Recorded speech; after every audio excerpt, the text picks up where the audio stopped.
Olá, muito boa tarde a você que está conosco aqui pelo Notícias Agrícolas, esperando pelas informações do mercado de grãos. E a gente já adianta que o dia foi positivo para a soja lá na Bolsa de Chicago, recuperando inclusive as perdas verificadas na sessão anterior. As cotações subiram em média 17, 18 pontos nos principais vencimentos e a soja voltou aí a trabalhar em patamares acima dos 13 dólares por bushel nos contratos mais longos, né? E a gente quer saber o que pode acontecer com os preços daqui para frente e principalmente o que motivou essa alta de Chicago hoje. Quem nos ajuda nesse entendimento é o Matheus Itagiba, lá da Pátria Agronegócios. O Matheus já está aqui com a gente no telão. Seja bem-vindo, Matheus. Obrigado por estar aqui com a gente e nos ajudar a entender um pouquinho mais o que está acontecendo com esse mercado. A queda de ontem se reverteu em alta hoje para Chicago, principalmente quando a gente olha para a demanda da soja, para a oferta da soja lá na Bolsa de Chicago. O que aconteceu, Matheus? Por que o mercado virou de um dia para o outro aí? Boa tarde, Alex. Boa tarde, nossa audiência. Pois bem, hoje os mapas climáticos principalmente mostram nos próximos 10 dias aí uma situação de seca ali no cinturão agrícola. Então, o mercado fica de olho nessa questão e cada realmente bucho de acréscimo de produtividade, de corte de produtividade, né, nessa percepção, ele tende a já influenciar os preços dos futuros, né? A outra questão também muito importante, claro, o óleo de soja derivado operando em alta, com as margens de esmagamento muito altas, né, historicamente altas lá nos Estados Unidos. A produção de biocombustíveis em si está muito forte por lá, né, tanto do etanol quanto do biodiesel, né, que utiliza o óleo de soja. Então, tem essas questões que dão suporte, né, nos futuros neste momento.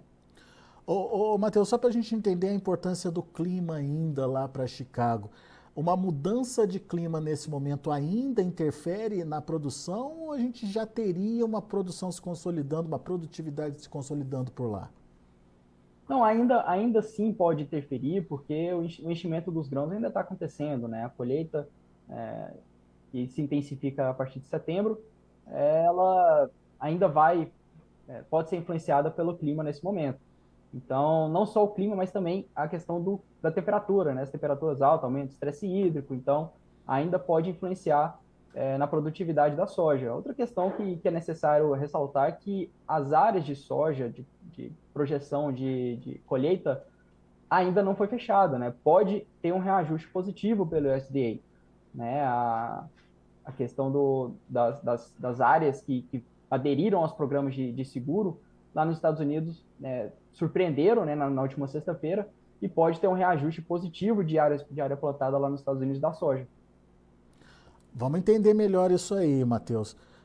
Você está dizendo que depois que a gente teve aquela revisão diária lá nos Estados Unidos, aquela queda significativa na área plantada de soja, saiu uma previsão o tal do Programa de Previsão de Plantio, não é isso? O É PPP o lá. programa de prevenção de plantio, exato, o programa de Aham. prevenção de plantio, Pre- né, que é um programa de seguro, em que alguns produtores aderem ou não, né, para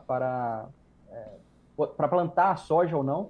E aí, na última sexta-feira, esse programa de prevenção de plantio relatou que menos produtores aderiram ao programa do que era previsto. E aí o mercado já ah, pressupõe que mais áreas podem ser cultivadas, né, e pode, como é que fala? aumen- Reajustar a quantidade, aumentar. o tamanho da área plantada para o próximo relatório do USDA no próximo mês. Quer dizer, se menos produtores optaram por receber esse seguro por parte do governo, é sinal que tem mais área em produção lá do que aquela anunciada lá atrás. Então, uma revisão diária também está sendo prevista aí, além de uma revisão de produtividade, Matheus. As duas coisas estão no radar, né? E no momento o mapa climático tem o maior peso, né? Até que se chegue essa revisão, os mapas climáticos, né? A questão da temperatura, estresse hídrico, ele tem um peso maior nesse momento. Muito bem. Portanto, está todo mundo de olho, então, no que pode acontecer com as lavouras lá nos Estados Unidos. E essa alta do óleo, por que que ela é importante nesse momento? Você falou da margem positiva das indústrias, né? Isso estimula a demanda interna, é isso? Exatamente, Alex, exatamente. As margens a gente tem monitorado já há algum tempo, estão altas e permanecem altas, historicamente altas, e, portanto, incentiva, né, a demanda interna a comprar, né, a soja que está disponível no momento e fornecer esse produto, né, aos preços, né, que dá uma lucratividade melhor aos esmagadores. E isso deixa o estoque que já é apertado até mais enxuto, talvez. Perfeitamente, exatamente. Essa é a tendência, né, que se verifica com, com esses dados de esmagamento. Muito bem. Bom, mas de fato a gente vai começar a entender o que está acontecendo com a safra americana daqui a pouco, quando começa o ProFarmer, né? Qual que é a importância do ProFarmer nesse processo aí de precificação e mais do que precificação, de entendimento do que está acontecendo com a safra americana, Matheus? Exato, o ProFarmer ele vai novamente dar novas perspectivas de produtividade, né, em pontos de produção do cinturão agrícola, principalmente. Né? A gente tem alguns relatos de que a quantidade de entrenós já não são tão impressionantes, né, que se vê lá no estado de Illinois e Iowa. Então, esse ProFarmer ele pode trazer alguma clareza, né, uma perspectiva diferente da visão mais geral, né? Porque é mais técnico, né? Eles fazem medições mesmo a campo, né? Perfeito, exatamente. É, o que difere um pouquinho das estatísticas aí do uso. Então, portanto, quando começa, Matheus? Na semana que vem. Na semana que vem. Portanto, a partir de semana que vem, a gente pode ter informações mais detalhadas do que está acontecendo lá nos Estados Unidos em relação à produção, à produtividade, enfim, ao que de fato as lavouras americanas estão apresentando e o impacto, obviamente, do clima sobre essa produtividade. Agora, ô Matheus, o que, que a gente pode entender daqui do Brasil para a produção aqui do Brasil e, mais do que isso, para a comercialização da soja brasileira? Essa alta em Chicago hoje influenciou nos preços por aqui? Sim, teve impacto já nos preços aqui disponíveis do Brasil, em cerca de 1,50 a 2,50 reais por saca. E também o dólar tem impacto nisso, né? O dólar voltando a operar próximo dos 5 reais. Então, tiveram ofertas já melhores para o grão brasileiro, para o produtor brasileiro hoje de soja, né?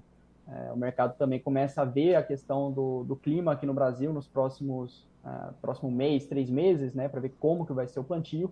É claro que não tem um impacto ainda aqui, o clima americano tem, porém, já é uma coisa no radar, né? Uma coisa que nós já conseguimos ver é a previsão de chuva para os próximas 3 semanas, né? Para o final do mês, de agosto, inclusive, né? Que pega todo o corredor que vai do sudeste, né? De São Paulo até a Amazônia, inclusive passando por chuvas aqui em Goiás, em Mato Grosso do Sul, Paraná também.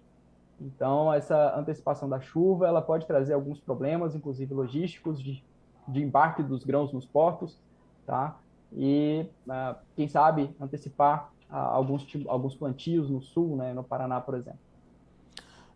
Você falou de alta de 1,5 a 2,5 reais por saca. Exatamente. Tá. O pessoal aproveitou para comercializar. O que, que você viu em termos de comercialização hoje?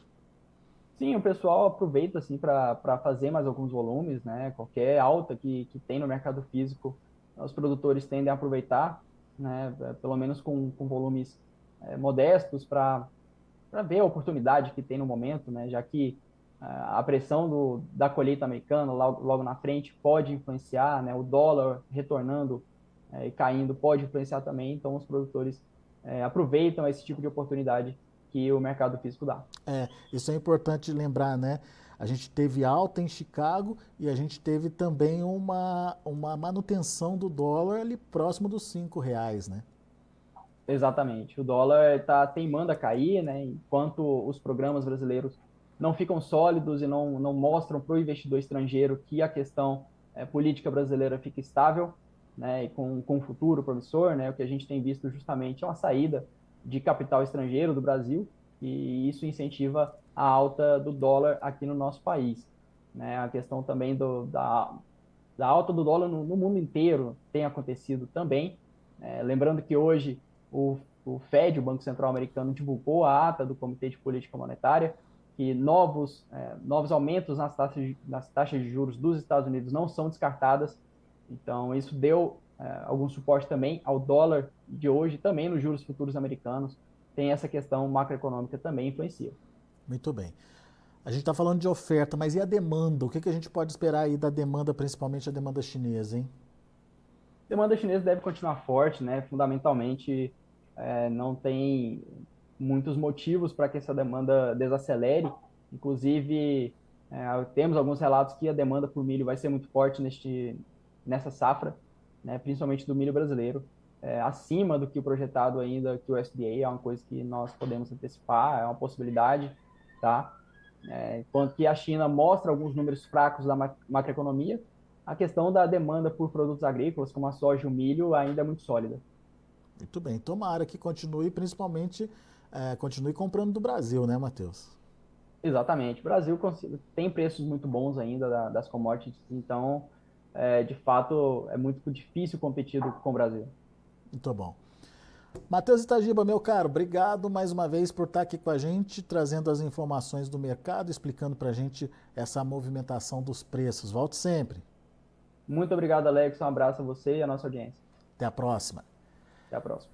Tá aí, Matheus Itagiba, Pátria Agronegócios aqui com a gente, trazendo um pouquinho do cenário que ajudou a elevar os preços da soja lá na Bolsa de Chicago nesta quarta-feira. Mapas climáticos, sem sinais de chuvas aí pelos próximos 10 dias, alta do óleo, principalmente por conta de uma demanda mais agressiva, demanda interna lá nos Estados Unidos. Enfim, isso acabou dando sustentação para esse movimento de elevação dos preços na Bolsa de Chicago. Mas o Matheus pediu para a gente ter atenção com as próximas informações que vão sair da safra americana.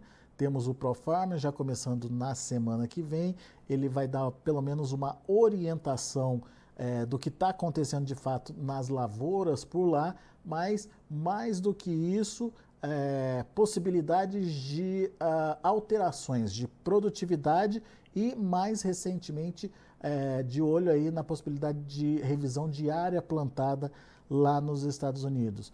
O Matheus explicou para a gente que as últimas informações do programa de prevenção de plantio lá dos Estados Unidos, aquele programa que paga para o produtor que resolveu deixar de plantar ou não cultivar uma determinada área, está indicando a possibilidade menor de abandono de área lá nos Estados Unidos. E isso pode mexer com o tamanho da área plantada por lá. Enfim, vamos aguardar para ver como os próximos relatórios do USDA vão se posicionar em relação a essa questão.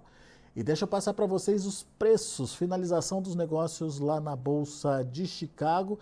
A gente tem aí na sua tela uma variação bastante positiva para a soja hoje, novembro, 13 dólares e 23 centes por bushel, 18 pontos mais 25 de alta. A mesma alta para janeiro de 24, fechando a 13 dólares e 33 centes por bushel. Março, 13 dólares e 38 centes por bushel, 17 pontos mais 75. Maio, 13 dólares e 41 centes por bushel, 17 pontos e meio de elevação. Vamos ver o milho. Para setembro, 4 dólares e 69 centes por bushel, alta de 5 pontos e meio. Para dezembro, 4 dólares e 81 centes por bushel, subindo 6 pontos. Para março, 4 dólares e 95 centes por bushel, 6 pontos mais 25 de alta. E maio, 5 dólares e 4 centes por bushel, 6 pontinhos de alta. E para finalizar, a gente tem também o trigo. No caso do trigo, preços praticamente estáveis, recuos pequenininhos. Setembro, queda de 0,75 a 5 dólares e 97 centes por bushel. Para dezembro, 6 dólares e 23 centes por bushel, recuando também os mesmos 0,75. Março caindo um pontinho, fechando a 6 dólares e 48 centes por bushel. E o maio, 6 dólares e 64 centes por bushel, queda de 0,25, ou seja, sem grandes alterações em relação ao fechamento de ontem. A gente vai ficando por aqui, agradeço muito a sua atenção, a sua audiência. Daqui a pouquinho tem outras informações e mais destaques para você no Notícias Agrícolas. Continue com a gente.